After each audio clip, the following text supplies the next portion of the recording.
ദിവസം മോളൊക്കെ വന്നപ്പോൾ കുറേ ഫ്രൂട്ട്സും വെജിറ്റബിൾസും കാര്യങ്ങളൊക്കെ കൊണ്ടുവന്നിട്ടുണ്ടായിരുന്നു. അതിൻ്റെ ഒപ്പം തന്നെ നമുക്ക് റെഡിമെയ്ഡ് ദോശമാവും കൊണ്ടുവന്നിട്ടുണ്ടായിരുന്നു കേട്ടോ. ഈ ഒരു പാക്കറ്റ് ദോശമാവിൽ ഞാൻ ആദ്യമായിട്ടാണ് ഇതുപോലെ പാക്കറ്റ് ദോശമാവ് ഉണ്ടാക്കുന്നത്.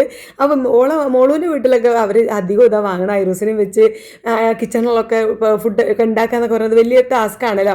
അപ്പോൾ അവരിതൊക്കെ തന്നെയാണ് സ്ഥിരം വാങ്ങാറുള്ളത് എന്നൊക്കെ പറഞ്ഞു. പക്ഷേ മോളൂന് ഇഷ്ടം നമ്മളൊക്കെ ഉണ്ടാക്കുന്ന അരി ഉഴുന്നൊക്കെ അരച്ച് ചോറൊക്കെ അരച്ച് വെച്ചിട്ടുള്ള ആ ഒരു ദോശയാണ് മോളൂന് ഇഷ്ടം കേട്ടോ.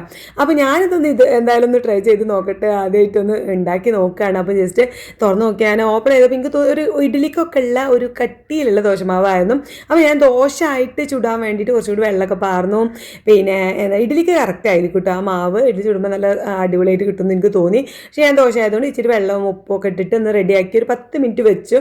കാരണം നമുക്ക് എന്താ പറയുക, ഒന്ന് തണുപ്പൊക്കെ ഒന്ന് പോയിക്കോട്ടെ, ഫ്രിഡ്ജിലായിരുന്നല്ലോ. അപ്പോൾ തണുപ്പ് പോയിക്കോട്ടെ എന്ന് കരുതിയിട്ട് മാറ്റി വെച്ചു. ആ സമയം കൊണ്ട് ഞാൻ വേഗം ചിക്കൻ കറിയൊക്കെ ഉണ്ടാക്കിയിട്ട് കുറച്ച് ചിക്കൻ ഉണ്ടായിരുന്നു, അതൊക്കെ വെച്ചിട്ട് നമ്മൾ ദോശയിലേക്കുള്ള കറിയൊക്കെ ഉണ്ടാക്കി വെച്ചു. പിന്നെ അത് വേഗം ഓരോന്നായിട്ട് ഇങ്ങനെ ചുട്ടെടുക്കാനുണ്ടാവും. അപ്പോൾ എനിക്ക് നമ്മൾ സ്ഥിരം ഉണ്ടാക്കുന്ന ആ ഒരു ദോശ പോലെയൊക്കെ തോന്നി, നല്ല ടേസ്റ്റൊക്കെ ആയിട്ട് തോന്നി. പക്ഷേ മോളൂന് ഇഷ്ടം നമ്മൾ സദവോളും അറിയാം എപ്പോഴും ഉമ്മച്ചിൻ്റെ ദോശ അല്ലെങ്കിൽ മഞ്ചേരിയിൽ എൻ്റെ ഉമ്മാൻ്റെ ദോശ, ആ ഉമ്മ ചുടുന്ന ദോശയ്ക്ക് ഭയങ്കര ടേസ്റ്റാണ് കേട്ടോ.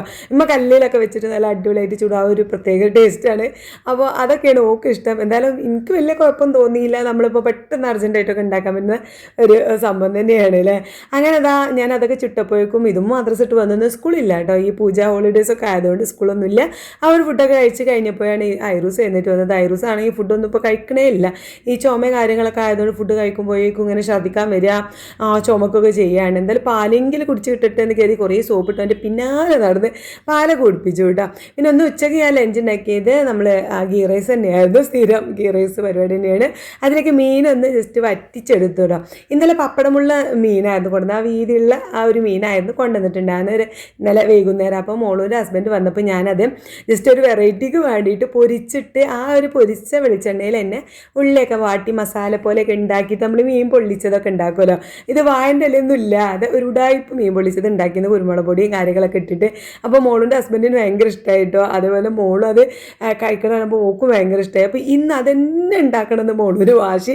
അപ്പോൾ ഞാൻ വീണ്ടും ആ പപ്പടമുള്ള തന്നെ ഒന്ന് പൊരിച്ച് ജസ്റ്റ് മസാലയൊക്കെ തേച്ച് പിന്നെ ഇച്ചിരി പുളിവെള്ളം തക്കാളിയൊക്കെ ഇട്ടിട്ടുണ്ട് കേട്ടോ. ചെറിയൊരു പുളിയുണ്ട്. ഞാൻ കുരുമുളകിൻ്റെ എരിവും കാര്യങ്ങളൊക്കെ ആയിട്ട് നല്ല ടേസ്റ്റ് ഉണ്ടായിരുന്നു. അതിലേക്ക് ചീര തോരനും ഉണ്ടാക്കി, തേങ്ങയൊക്കെ ഇട്ടിട്ടുള്ള ചീര തോരനൊക്കെ ഉണ്ടാക്കി. അപ്പോൾ നമ്മൾ കുറേ ദിവസമായിട്ട് എഗ്ഡേറ്റ് ആയിരുന്നല്ലോ, അതൊക്കെ കഴിഞ്ഞതുകൊണ്ട് തന്നെ ഞാൻ ഈ മീൻ നട്ടിച്ചതൊക്കെ കഴിച്ചപ്പോൾ ഒരു പ്രത്യേകം ഒന്നും കൂടി ടേസ്റ്റ് ഉള്ള പോലെയൊക്കെ തോന്നിയിട്ടോ. അപ്പോൾ ഞങ്ങളെല്ലാവരും ഒരുമിച്ച് ഇന്ന് കഴിക്കാൻ ഇതായി ഡൈനിങ് ടേബിളൊന്നും ഇരിക്കാതെ സോഫയിൽ വന്ന് ഇരുന്ന് കഴിക്കുമ്പോഴാണ് ഞങ്ങൾക്ക് ഒരു സന്തോഷമാവുക കേട്ടോ.